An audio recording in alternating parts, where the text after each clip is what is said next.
Mahirap talaga mag-aral. Ang tanong, madali ba yung buhay? Yun yung tanong ngayon. Because if you are here, napupunta lang dito, hindi nyo iniisip na para matuto, mahihirapan kayo. And that's the biggest problem.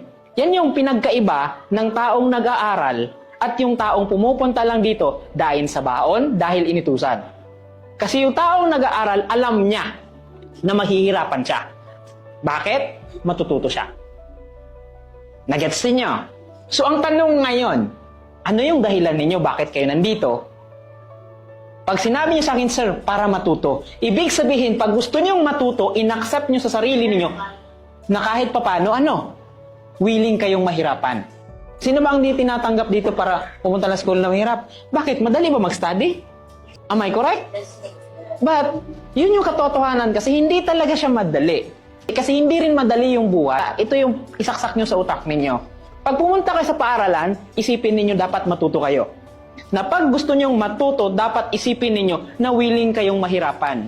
Willing kayong magsakripisyo ng oras, panahon, at higit sa lahat, yung mga bisyo nyo iwasan. 关注飞龙网，更了解菲律宾。